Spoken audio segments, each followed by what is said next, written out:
Bom dia, igreja, mais uma vez, bom dia. Bom dia. Vamos nos colocar de pé, vamos estar adorando ao nosso Deus mais uma vez nessa manhã, dedicando a Ele esse tempo que foi separado para que a gente estivesse aqui na casa dEle, que a gente possa adorar Ele com muita alegria em nosso coração, sabendo e reconhecendo a soberania dEle sobre as nossas vidas, amém? O Salmo 128:1 diz: como é feliz quem teme ao Senhor e anda nos seus caminhos. Felizes somos nós que entendemos que quando andamos com o Senhor, quando tememos ao Senhor, quando dedicamos as nossas vidas ao Senhor, somos inteiramente felizes. Amém? Vamos louvar? Senhor, te quero. Aleluia.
seja o nome do Senhor, amém?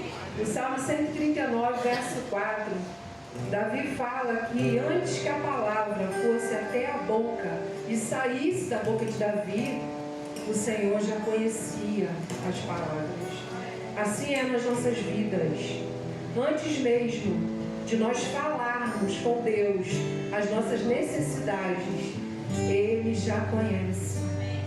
E Ele sabe tudo aquilo que a gente precisa. Mas a palavra de Deus, em Mateus também nos ensina que nós devemos pedir a Ele. Nós devemos dizer para Ele essas necessidades que Ele já conhece. Porque tudo isso traz intimidade com Ele. Jesus, Ele quer um relacionamento direto com cada um de nós. Ele anseia por isso. Quando Deus nos criou lá no Éden, Ele nos criou para um relacionamento íntimo com Ele. E mesmo Ele conhecendo tudo que a gente pensa, tudo que a gente precisa, Ele diz, fala para mim aquilo que está dentro do teu coração. E hoje estamos aqui na casa do Pai. A casa do Pai é o lugar onde estamos seguros para dizer para Ele tudo aquilo que está incomodando o nosso coração. Que quando estivermos cantando esse louvor, que possamos dizer para Ele, Deus, o Senhor é meu Pai, o Senhor é tudo para mim, mas o meu coração está aqui triste diante do Senhor, porque aquilo que eu almejo, Deus, está tão difícil, mas eu sei, Deus, que o Senhor é capaz de fazer infinitamente mais do que aquilo que está no meu coração. Amém? Vamos louvar? Oh Deus, Tu conheces meu coração, Senhor.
aleluia. Glória a Deus. Obrigado, Senhor. Obrigado porque reconhecemos o Teu poder sobre as nossas vidas, Senhor. Reconhecemos que tudo o Senhor pode. Tudo é capaz, Senhor, para Ti fazer em nossas vidas. E no momento certo, Deus, nós cremos no Teu agir para cada um de nós. Deus, colocamos as nossas famílias em Tuas mãos mais uma vez. Nossos filhos, Deus. Colocamos os nossos filhos nas Tuas mãos. Deus, te peço em nome de Jesus, que o Senhor coloque pessoas comprometidas com a Tua palavra, pessoas que possam estar junto dos nossos filhos, falando para eles do Teu amor, relembrando a eles, Senhor, tudo aquilo que eles aprenderam na Tua casa, Pai. Que essas pessoas possam estar caminhando com os nossos filhos em lugares que a gente não está presente, Senhor, mas o Senhor está presente através dessas pessoas. Seja, Deus, com os nossos filhos em todas as necessidades deles, Pai. Seja com as nossas casas, com os nossos casamentos. Deus, cuide dos nossos casamentos, Pai. Blinde, Deus, para que nada, nenhuma seta, nenhuma interferência do inimigo possa destruir os nossos lares, os nossos casamentos, os nossos filhos, os lares dos nossos filhos. Cuide, Deus, do Teu povo, da Tua igreja, Deus. Senhor, que a cada dia a Tua igreja possa ser revestida do Teu poder, da Tua autoridade, da Tua graça, para que o inimigo não tenha poder sobre os nossos lares, Pai. Continue cuidando de cada um de nós, Deus, e que a cada dia, Senhor, possamos entender que o Senhor é nosso Pai, que o nosso Senhor, o nosso protetor, que o Senhor sempre está com as mãos estendidas sobre as nossas casas, mas a Tua palavra nos ensina, Deus, que devemos pedir sim a Tua proteção para nós. Muito obrigado por tudo, Senhor, em nome de Jesus. Amém. Glória a Deus. Pode sentar, igreja. Bom dia, igreja, graça e paz. Cecília, Deus já está respondendo. Tá? Aleluia. O Daniel já passou pelo médico, está com a garganta muito inflamada, entrou com tratamentos, foi antibiótico, e já está indo para casa. Agora é dar continuidade ao tratamento. E assim, seu povo clamar, se humilhar, Deus escuta a nossa oração, a nossa súplica, e segundo a vontade soberana do Senhor, Ele age. Muitas das vezes Ele não nos atende, mas Ele age. E às vezes não é o nosso desejo, é o desejo dele soberano e que é perfeito. Mas quantas vezes Ele estende as suas mãos sobre nossas vidas, amém? Irmãos, hoje, o que nós teremos mais tarde? Posse dos líderes que nós escolhemos. Nós escolhemos esses líderes, guiados pela ação do Espírito Santo em nossas vidas, amém? Então, vai ser bênção. E eu estava pensando aqui, né? E imaginando, eu não sei se vocês chegam a esse ponto, eu diria de lucidez para ser bonzinho comigo mesmo, de imaginar quando Jesus falou que faria daqueles homens pescadores, em pescadores de homens. E aí eu fico olhando a Raimunda, que é cuidadora, em cuidadora de homens no Evangelho. São os líderes que nós levantamos e levantamos cheio do Espírito. Então a escolha na realidade não foi nossa, foi do Senhor. Só fomos instrumento para escolher. E aí o Edenilson, que mexe com elétrica, e o Senhor vai transformar ele em homem para levar a luz do Senhor àqueles que estão na escuridão. Você conseguiu começar a entender que Deus pegou aquela profissão daqueles homens que eram pescadores e transformou em pescadores de homens? E Ele faz assim conosco, irmão, com cada um de nós. Uma pessoa que é cuidadora vai cuidar das ovelhas do Senhor. Você é cuidador, você vai cuidar das ovelhas do Senhor. Você é um eletricista, você vai levar luz para aqueles que estão na escuridão. Deus transforma. Quando Deus nos chama, Ele nos transforma. E é maravilhoso, irmãos, quando nós estamos no centro da vontade de Deus, identificamos e começamos a viver essa transformação. E hoje nós vamos falar sobre um homem de Deus que foi transformado também. E eu falei com a Adriana, e quando eu peguei o texto, irmãos, depois leia em casa, são só 9 capítulos. 9 capítulos, de cara. E cada capítulo tem uma média de 15 versículos, um mais, outros menos, mas ele é fantástico. E se preparem para apanhar quando vocês estiverem lendo. Porque é só madeirado. É só madeirado. Todos os 9 capítulos. E nós vamos usar hoje o texto de Amós.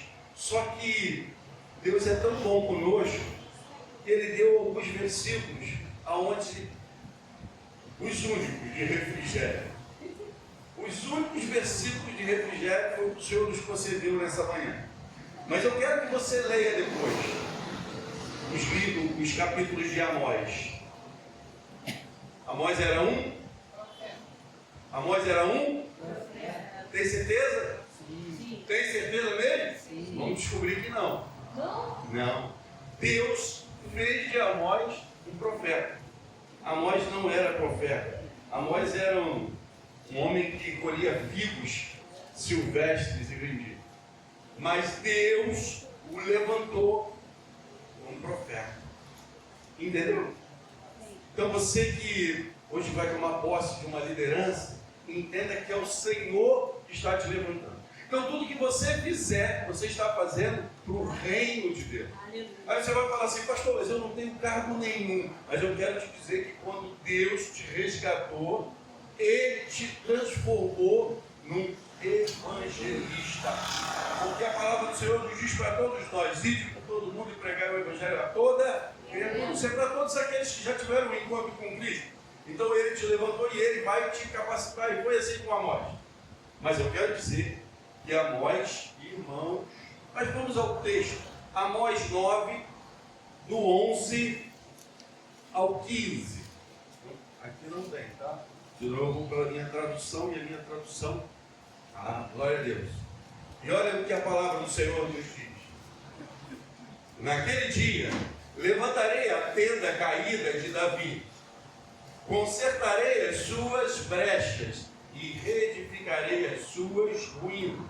Eu a reerguerei como nos dias antigos, para que o meu povo conquiste o remanescente de Edom e todas as nações que são chamadas pelo meu nome. Declara o Senhor que realizará essas coisas.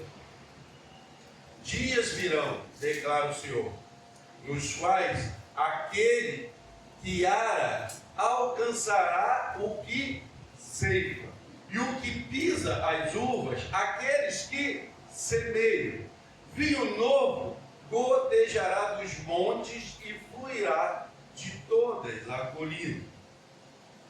Trarei de volta a Israel, o meu povo exilado. Eles reconstruirão as cidades em ruínas e nelas viverão. Plantarão vinhas e beberão do seu vinho. Cultivarão pomares e comerão do seu fruto. Plantarei Israel na sua própria terra, para nunca mais se desarraigar da terra em que lhe dei, diz o Senhor, o seu Deus. Maravilhoso Deus, Pai querido, Pai amado, bendito seja o teu nome, Pai querido. Importa nessa manhã que eu me cale, que o Senhor fale à sua igreja. Pai querido, mas que tudo comece em mim, que eu possa receber a tua palavra, assim como a tua igreja, Senhor. E que possamos sair daqui, ó, transformados pela tua palavra, cheio do teu poder e da tua graça, Senhor. E que possamos viver a alegria, uma alegria das promessas do Senhor sobre as nossas vidas. Que oramos agradecidos, em nome de Jesus. Amém. Irmãos, se você ler todos os 9 capítulos, é fantástico. Como o povo apanha do Senhor. E apanhar de Deus, irmãos, é maravilhoso, da sua palavra. Porque é a sua palavra nos exortando começando a viver segundo o que Deus quer que vivamos. E hoje, ninguém mais quer confronto. As pessoas não estão sensíveis a ser confrontadas com nada. Não é assim? Com nada. Se você for contrário a alguma coisa que a pessoa, ela já se arma com você. Se a pessoa, por mais que ela te ame, vai te alertar sobre alguma coisa, você já se arma. Parece que tu tira um monte de arma, não sabe de onde. Até da canela, fica todo armado. E o Senhor, Ele nos confronta para que possamos ser edificados na sua palavra. É porque algo precisa ser tratado e cuidado conosco, e assim era para o povo de Israel. E detalhe, era um povo que nesse momento vivia um período maravilhoso. Olha só, primeiro, Amós, ele não era um profeta de carreira, ele não vinha da escola de profeta. Ele era um pastor de ovelha e colhedor de figos silvestres. Essa era a tarefa dele. Mas quem se levantou? Ele era de uma pequena vila da Judá. Mas quem levantou Amós? Foi o Senhor. O Senhor levantou porque o Senhor precisava falar àquele povo. Ele atuou durante o período de 760 a 750 a.C. E aí, entenda bem, qual era esse período, qual era esse cenário. A gente vê muitos profetas trabalhando em períodos de exílio, de muita batalha. Mas agora, nesse contexto, o período é de grande prosperidade econômica. O povo estava vivendo uma expansão econômica e territorial muito grande. Mas, agora a gente vai trazer para os nossos dias e vamos começar a ver o que acontecia com esse povo, o que está acontecendo com o nosso povo. Uma profunda podridão moral. Tudo financeiramente estava acontecendo a favor do povo. O povo estava indo bem, mas a moral, os bons costumes, a ética, segundo o que Deus queria para o povo, estava de lado. Interessante, né? Parece que a gente começa a contextualizar e parece que, opa, os dias de hoje não estão muito distantes. Né? Ontem nós estávamos voltando, eu e a Adriana, que o Marco também estava junto, e irmãos, nem era de madrugada, por volta de meia-noite, alguma coisa. Como que os dias estão maus, como que os homens, é tanta coisa ruim que você enxerga pelas ruas. É muito difícil. Você que tem filho adolescente, é bem complexo sair durante a madrugada. Muito difícil, é muita maldade, muita coisa ruim. Então assim, a podridão também está nos nossos dias. Mas vamos agora mergulhar nesse texto, primeiro lá no versículo 11 e 12, que o Senhor restaura o tabernáculo. Naquele dia, levantarei a tenda caída de Davi e consertarei as suas brechas e reedificarei as suas ruínas. Eu a erguerei como nos dias do antigo. Irmãos, primeira coisa, promessa de Deus. As promessas de Deus, todas elas se cumprem e todas irão se cumprir. Muitas das vezes, pastor, mas eu escuto muito isso, todo mundo sabe disso, mas tem hora que parece que duvidamos. E esse povo estava vivendo um afastamento espiritual e ético do Senhor e que não agrada ao Senhor. E pessoal, coloca 2 Samuel 7. É um texto um pouco grande, a gente vai tentar ler um pedaço, mas só para você entender. 2 Samuel 7. Coloca no 8. 8. Olha só. Agora, pois, diga ao meu servo Davi, que assim diz o Senhor dos Exércitos. Quem diz? Senhor dos Exércitos. Eu o tirarei das pastagens, onde você cuidava dos rebanhos, para governar sobre Israel, o meu povo. E continua. Vamos lá. Olha, sempre estive com você por onde você andou e eliminei todos os inimigos do seu caminho. Olha só, a promessa foi de quem? De Deus. Com quem? Com Davi. E aí ele continua. Eu o farei agora tão famoso quanto os homens mais importantes da terra. Providenciarei um lugar para Israel, o meu povo. Isso é promessa do Senhor. E os plantarei ali para que tenham o seu próprio lar e deixem de ser incomodados. Homens perversos não mais os oprimirão, como fizeram no início. E tem feito desde a época em que nomeei juízes sobre Israel. O meu povo também darei a você descanso de todos os seus inimigos. Saiba também que o Senhor estabelecerá uma casa para você. Olha só, isso é promessa do Senhor. E é por isso que Davi tinha todos os seus inimigos na palma da sua mão. Porque não era por ele, era por Deus, o Senhor que estava à frente. Era a promessa de Deus na vida dele. E a gente precisa entender que as promessas de Deus vão se cumprir, todas elas. Quando a sua vida chegar ao fim e você descansar com os seus antepassados, levantarei a sua descendência, um fruto do seu próprio corpo, para sucedê-lo. E eu estabelecerei o reino dele. E ele vai continuar. Vai continuar com as promessas sobre a vida de Davi. E a gente nem vai avançar, depois, se quiser ler o texto, ele vai lá mais ou menos até o 17. Mas o que eu quero dizer? A promessa do Senhor sobre a vida de Davi, ela não vai se encerrar, não importa. As promessas do Senhor sobre a minha vida e sobre a sua vida, ela não vai se encerrar, ainda que você morra. Porque se as promessas do Senhor sejam para você, para a tua descendência, sobre tudo, elas vão se cumprir. E a promessa do Senhor com Davi era sobre Israel, sobre a casa de Israel, sobre o tabernáculo. Então esse povo, ele era escolhido pelo Senhor. E aí agora, Amós, ele é usado por Deus para falar para o povo sobre essas promessas. E o povo parecia que se esquecia. E sabe quando que parece que nós esquecemos da promessa do Senhor? Quando nós pecamos. Toda vez que pecamos e vamos contra as leis do Senhor, aquilo que desagrada ao Senhor, parece que as promessas do Senhor ficam de lado. Porque a nossa mente vai ser restaurada por quê? Pelo Senhor. A nossa vida é restaurada por quê? Pelo Senhor. É o Senhor que tem planos para as nossas vidas. E precisamos estar em obediência. Por quê? Nós queremos conquistar a promessa final do Senhor. E esse texto vai falar sobre isso. Qual é a promessa final de Deus para mim e para você? Independente da carne estar aqui ou não. É a vida eterna com o Senhor. E as promessas do Senhor vão se cumprir. Então eu não posso me desviar, nem o meu olhar das promessas do meu Deus sobre a minha vida. E esse povo estava tendo agora tantos benefícios, tantas conquistas, mas eles estavam se desviando daquilo que o Senhor das suas vidas tinha de propósito, ético, moral. E eles estavam vivendo uma vida que não agradava a Deus. Estavam se afastando da presença de Deus. Mas Deus não quer se afastar de nós. E é por isso que Deus sempre renova a sua aliança conosco. E aí não era diferente. A promessa de Deus de levantar um tabernáculo caído de Davi é consertar o que estava quebrado. Meus irmãos, não deixe nada. Pastor, mas o senhor está dizendo que a gente às vezes quebra alguma coisa. Quebramos, irmãos. Eu quebro, você quebra.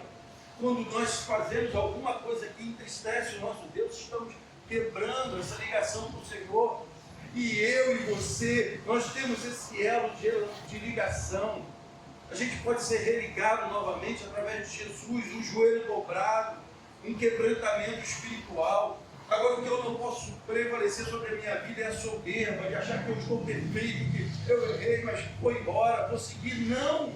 Deus quer que eu me conserte, quer que o tabernáculo seja reedificado, quer que o tabernáculo siga o propósito da aliança.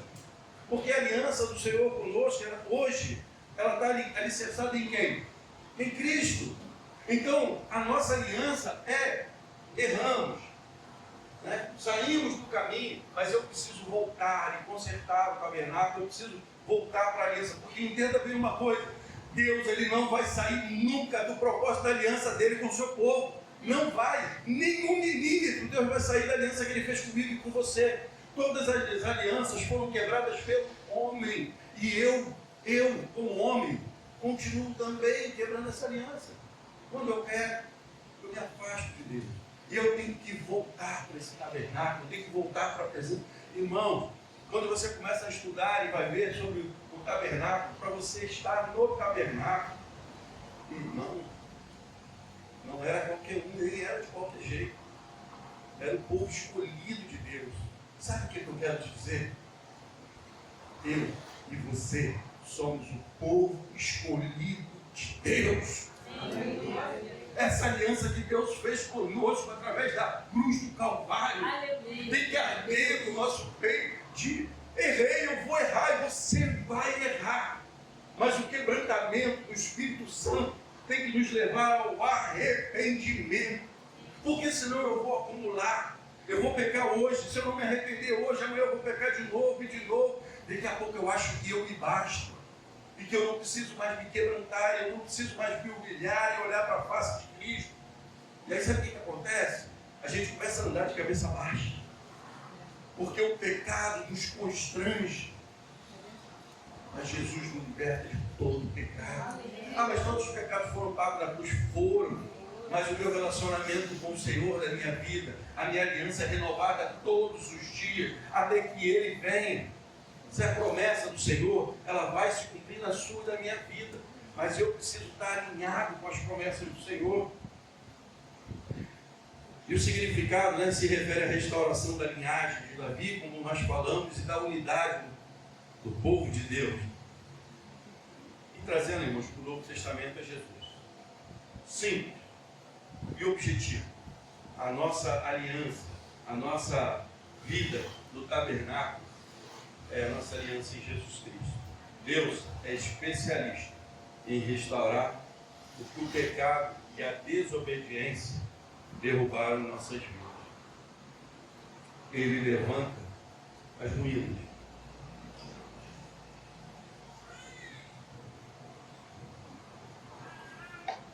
Quero dizer que Ele reconstrói ruínas também. Porque eu era uma ruína. Talvez você se identifique com isso também. Como uma ruína. Uma casa totalmente destruída. Mas Jesus entrou e restaurou por completo. Você pode dar um amém bem alto? Porque você faz parte dessa restauração de Deus. Por completo. E Deus queria levantar, consertar esse tabernáculo de Davi. Até porque tinha algo grandioso para vir da linhagem de Davi. Amém? Tinha algo grandioso. E algo, tanto que eu e você estamos aqui por causa dessa grandiosidade do tabernáculo de Davi. Versículo 13. A abundância da nova estação, do novo tempo. Vai dizer assim, dias virão, declara o Senhor, em que a ceifa continuará até o tempo de arar. Irmãos, a ceifa é colher. Você vai colher, aí você entenda bem. Você planta um milho, quanto tempo demora mais ou menos o milho? Vou ajudar vocês aqui. 6 meses. 6 meses para colher um milho. 6 meses. Aí você imagina que você plantou, você vai colher, aí as coisas começam a caminhar tão bem que você planta, mas já está colhendo. Você planta e você já está colhendo. Não dá tempo. É um ciclo supera o outro, de tanta bonança sobre a tua vida, sobre a vida daqueles que confiam no Senhor, que vivem nessa aliança em Cristo Jesus, que é esse tabernáculo edificado. E eu e você, nação santa, povo de Deus, nós somos essa geração eleita, que fomos resgatados, que tivemos o nosso tabernáculo reconstruído para viver essa colheita. Pastor, então por que eu tenho tantas lutas? Porque as lutas elas vão vir, mas começa a olhar para a glória do Senhor, começa a se afastar. Lembra? Começa a se afastar dos pecados de estimação, joelho dobrado, oração, jejum. Busque a presença do Senhor. Não arrume desculpa para nada na sua vida em relação a Deus na sua vida. Nada. Simplesmente se doe ao Senhor. E eu não estou falando sobre você estar aqui na igreja, não. Estou falando sobre você estar na presença de Deus. De não passar um dia sem fazer uma devocional, sem orar, sem ler a palavra, sem falar com o Senhor. Pastor, mas tem gente que faz isso. Não, mas assim, o pecado faz com que amanhã você não faça uma devocional. Aí vem outro pecado, porque você não fez a devocional, você ficou mais fraco. E aí você já não ora. Ora de repente para se alimentar, mas não ora para dormir. E é isso, essa é a bola de neve que vai nos afastando do centro da vontade de Deus. E aí quando você e eu entendemos isso, naturalmente não existe mais cadeira vazia na igreja. Quando a igreja de Cristo, o tabernáculo, ela está realmente edificada glorificado no Senhor, não existe mais cadeira vazia na igreja. Porque o povo de Deus tem sede de estar na casa do Senhor, glorificando e exaltando o nome do Senhor. Porque ele não busca o Senhor só na sua casa, ele busca também na sua residência, no seu lar, no seu tabernáculo, em todo o tempo o relacionamento com Deus Altíssimo da sua vida. E as maravilhas do Senhor vão vindo na sua vida de tal maneira que você não consegue contar. Você vai plantar o milho, mas já está colhendo milho. Você ora aqui, senta ali e ora: Senhor, o nosso teu servo está lá no hospital, mas está com providência. Aí você sai dali, chega aqui e fala: glória a Deus, porque o Senhor já proveu. Antes mesmo de sair o desejo da minha boca, o Senhor das nossas vidas já está provendo. Esse é o Deus Todo-Poderoso. Esse é o Deus de Israel, de Isaac, de Jacó, e o Deus dessa igreja, da sua vida e da minha vida. E essa é a fé que nós devemos ter no Deus verdadeiro. Porque se pensarmos diferente disso, irmão, estamos perdendo tempo. Porque esse povo, as coisas já estavam caminhando muito bem para a vida dele. Mas eles estavam olhando para as coisas do mundo, para as coisas que não agradavam a Deus. Igreja, por isso que você está de costas para o mundo. Porque lá fora as coisas do mundo não te interessam mais. O que te interessa agora é a coisa da igreja, do reino, as coisas de Deus. Precisamos viver esse tempo de bonança sobre a sua vida. De bonança. E sabe o que eu quero dizer, bonança? Bonança é você estar desempregado e você vê a colheita chegando na tua vida. Que colheita tu abre teu armário e não falta nada. Mas como isso eu estou desempregado, mas Deus não permite faltar nada. Ah, mas eu estou doente, tu está doente, mas tu vê a mão de Deus todos os dias na sua vida. Você vê Deus cuidando de cada segundo da sua vida. Essa é a colheita. Essa é a colheita que nós temos de sentir e ver a mão de Deus em todo momento da nossa vida, o agir de Deus em nossa vida. Essa é a glória de Deus se manifestando sobre o seu povo. É isso que precisamos viver. É isso que esse povo agora, eles estão entendendo, porque o profeta está muito direto, usado por Deus para falar com o seu povo. Entenda bem, o profeta era só um instrumento, mas um grandioso instrumento na mão do Senhor. Porque também é muita responsabilidade você levar o recado de Deus. Irmãos, você já viu aquela brincadeira que você passa, bota uma fila e você fala alguma coisa, puta, falar da frente, quando chega lá na frente está tudo distorcido. As coisas de Deus não dá para distorcer. É por isso que a palavra de Deus não podemos distorcer. É por isso que não podemos sair do contexto que Deus quer falar, para quem Ele quer falar e como Ele quer falar. Eu quero dizer que Deus hoje Ele quer falar para essa igreja, para uma igreja edificada por Ele, onde a sua mão está estendida sobre o teu povo. Irmãos, eu vejo essa igreja, cada um tem os seus problemas, cada um tem os seus obstáculos, mas eu vejo na vida de cada um a mão do Senhor estendida. Na vida de cada um eu vejo a mão do Senhor.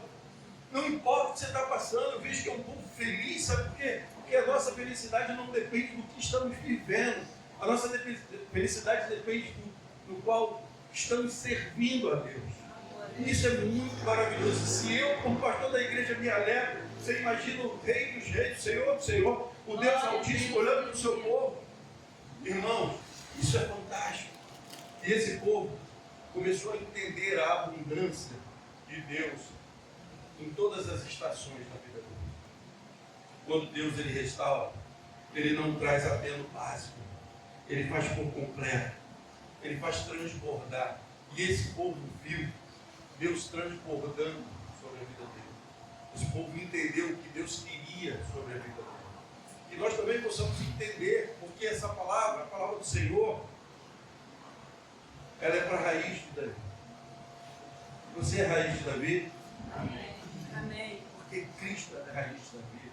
Amém? Amém. E eu e você somos irmãos em Cristo, adotados pelo Deus Altíssimo. Você conseguiu entender que essa palavra ela se renova para a minha vida e para a sua vida? Então todos os 9 versículos se leiam antes de madeirada do Senhor sobre o seu povo. Mas Deus queria que esse povo se aproximasse mais dele e olhasse menos para trás e mais para o alto. Era Deus. E hoje eu e você devemos olhar menos lá para fora e olhar mais para Cristo, que é o Senhor da nossa vida, a raiz da. Amém? Amém. A restauração de Deus remove as escassez espirituais. Deus nos restaurou, lembra? A gente falou? Nós fomos restaurados. Nosso tabernáculo estava quebrado. E Deus nos restaurou. E restaura por completo. Deus não faz nada pela metade.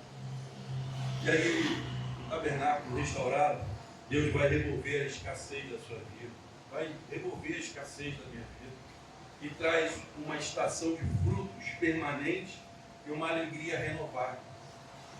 A alegria nossa é renovada em quem? Em Cristo. Não importa o que eu estou passando. Deus é comigo. Pastor, mas o senhor está falando isso porque o senhor não está desempregado. Eu já fiquei desempregado.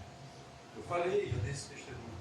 Eu estava na IBCC, eu fiquei desempregado e ia de cima trabalhando na igreja. Eu ia para a igreja trabalhar. Eu vou tirar meus dias para estar trabalhando na igreja. Não é sobre mim. Você consegue entender? É sobre a raiz de Davi, que restaurou esse tempo e fez eu entender que eu sou do Senhor. Eu tenho que dedicar o meu tempo ao Senhor da minha vida. E irmãos, e aí você começa a estar no centro da vontade de Deus. Deus abre as comportas e você começa a colher e não há mais escassez. A alegria de ser plantação do Senhor.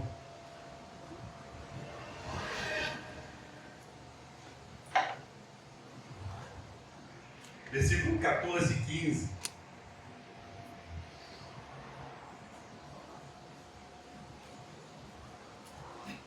Trarei de volta Israel, o meu povo exilado. Eles reconstruirão as cidades em ruína e nelas viverão. Plantarão vinhas e beberão do meu vinho. Cultivarão pomares e comerão do seu. Sabe o que ele está dizendo assim? É só bonança. Só bonança. Hoje a gente vai querer comer uma pizza toda semana, não é? Um sanduíche. Mas para esse povo, nesse tempo, aquilo ali era só bonança. Não, fartura. Até porque o vinho já significa isso, fartura. A videira significa fartura. Plantarei Israel na sua própria terra. Opa, quem é Israel agora no Senhor? Nós somos Israel no Senhor. Plantarei sua própria terra. Para quê? De qualquer maneira? Não. Para nunca mais ser desarraigado da terra que lhe dei. Diz o Senhor, o seu Deus. Irmãos, isso é fantástico. Irmãos, a reconstrução, o povo reedificará as cidades assoladas e habitará nela. Ela que eles beberão vinho de sua própria vinha. Sabe o que ele está querendo dizer isso? Primeiro, a promessa final. Plantarei Israel em sua própria terra para nunca mais ser desarraigado.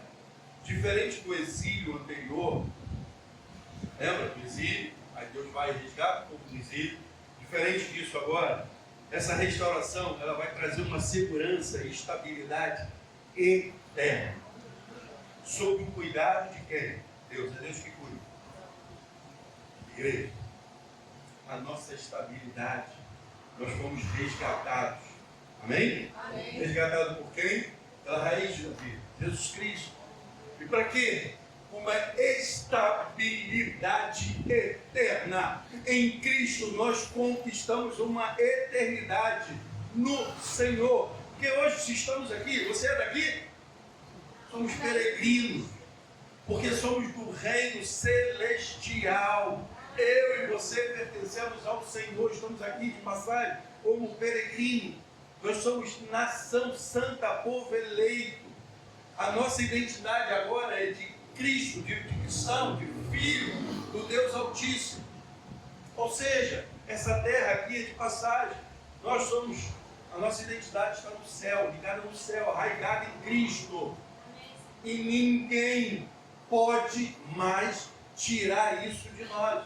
Nós não conseguimos mais voltar a ser cativos, a prisioneiros, a sermos escravos. E escravo de quem? Quem era escravo de alguém. E esse povo era escravo do mundo. Eu e você não somos mais escravos do mundo. Fomos resgatados. Foi pago um alto preço por você e por mim e por todos aqueles que hoje têm o seu nome escrito no livro da vida. Então, graças a essa salvação em Cristo Jesus, a nossa cidadania é do céu. Nós somos nação santa, povo eleito e podemos viver, irmãos, isso é fantástico. Nós já podemos Irmão, igreja, podemos desfrutar das coisas celestiais aqui na terra. Sabe por quê? Porque o próprio Deus já habita em nós. E aí a gente tem uma dificuldade de obedecer, de largar as coisas do mundo. E eu sei que não é fácil, mas é isso que Deus quer de nós, porque já não somos mais do mundo, somos do Senhor, estamos aqui de passagem. Ninguém mais tira a tua cidadania de cidadão celestial. Ninguém. Nem o Senhor. Mas o Senhor, Ele tem poder para isso? Tem, mas Ele não vai fazer. Porque o Senhor não quebra a sua aliança. Não quebra.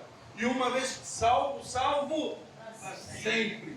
Porque o teu nome foi escrito no livro da vida. O que pode acontecer se você realmente teve um encontro com Cristo. Mas, irmão, não duvide da sua fé. Creia de todo o teu coração.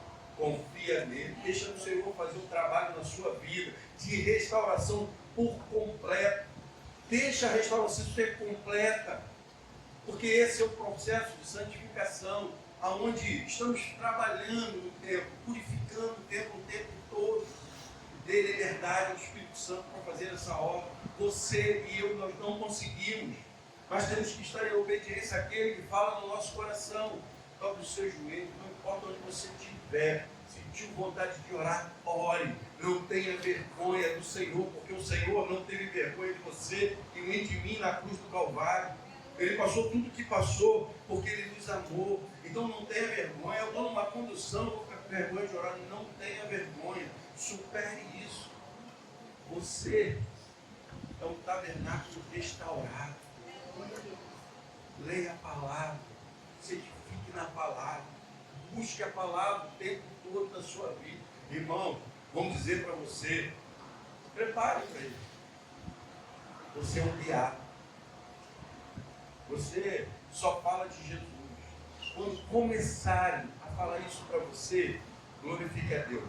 Você começou a entrar no caminho. Você começou a viver um propósito. Mas é esse. Aí você começou a chegar no caminho.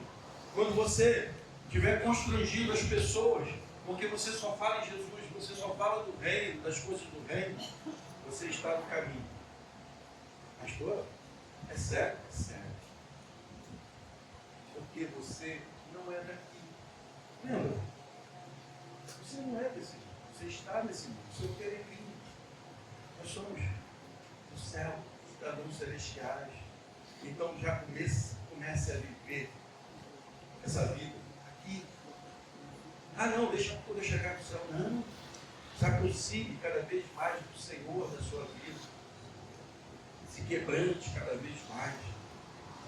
E aí, comece a olhar e gozar das bênçãos de Deus sobre a sua vida. Colheita em cima de colheita. Colheita em cima de colheita. E aí você vai orar e Deus já está provendo. Você vai dobrar o seu joelho e Deus já está provendo. Mais ou menos essa visão, cara. É essa visão. De você dobrar o seu joelho e calar para alguém que está lá no hospital enfermo e antes de você se levantar, a pessoa já está curada. Sobre você, mas sobre aquele que te resgatou. Ele quer multiplicar a colheita na sua vida. Ele quer que você contemple a glória do Senhor aqui, nesse momento. Você acha que você vai, lá no céu eu vou ver Paulo? Legal, deve ser muito legal chegar lá e ver Paulo, ver nós, não é? Deve ser interessante. Aqui eu me relaciono com o Espírito Santo, que é a terceira pessoa da Trindade, o próprio Deus. Aqui eu e você falamos com Deus. Irmão, olha que maravilha. É para que eu vou esperar chegar lá? Para viver a glória de Deus, para contemplar a glória de Deus. Que possamos, igreja, contemplar a glória de Deus nesse tempo, nesse momento. Não vai ser fácil. O pastor não está te dando aqui uma receita que você vai levar para casa e virei a chave agora. Ó, todos vão me chamar de diabo. Não. É dia após dia. Se negando todo dia. Pegando o desejo da carne para viver as coisas do Espírito todos os dias. Mas no final, quando as pessoas começarem a te procurar, ora pelo meu irmão, ora pela minha vida, ora, opa, tem algo diferente. As pessoas começaram a enxergar meu Deus, a glória de Deus. Nunca se esqueça disso. As pessoas começaram a enxergar o meu Deus através da minha vida. Foi assim com Amós. Amós, ele não saiu de casa e falou, vou virar profeta. Deus nos escolheu. E Deus nos escolheu nesse tempo para sermos semeadores, para levarmos a sua palavra. Amém? Amém. Vamos louvar?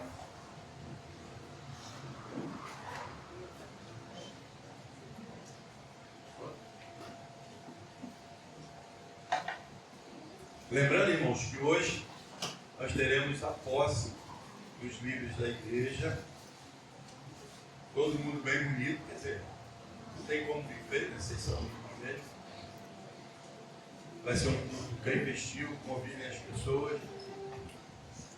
Cheguem cedo. Eu quero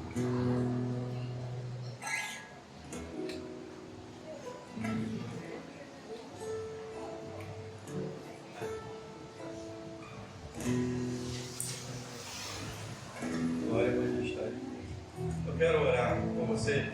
Vamos ficar de pé, porque a gente já ora, já encerra. Maravilhoso Deus, Pai amado, Pai bendito. Muito obrigado, Senhor. Obrigado porque fomos alcançados pela Tua graça, Salvador. E hoje, Senhor, entendemos que a nossa vida, o nosso tabernáculo, foi restaurado. E o Senhor habita em nós. E o Senhor não habita em tendas feitas por homens, mas o Senhor habita nos corações daqueles que se renderam a Cristo como Senhor das suas vidas. Muito obrigado, Senhor. Continue nos moldando, continue nos ensinando com a Tua palavra maravilhosa. E que possamos ter corações sábios de ouvir, discernir a Tua palavra e viver a Tua palavra. Obrigado, Senhor. Muito obrigado. Agora que vamos voltar para os nossos lares, leva-nos, Senhor, guardados e protegidos por Ti, e que logo mais possamos estar aqui para uma grande festa. Uma festa, Senhor, porque estaremos na Tua presença, Senhor. E só a Tua presença nos basta. Muito obrigado. Obrigado, Senhor, porque temos acesso a Ti através de Jesus Cristo, meu Filho. Obrigado, Pai. Choramos agradecidos. No nome santo de Jesus. Amém. Glória a Majestade.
Glória a Deus. O Senhor os abençoe e logo mais Ele os traga em nome de Jesus. Amém?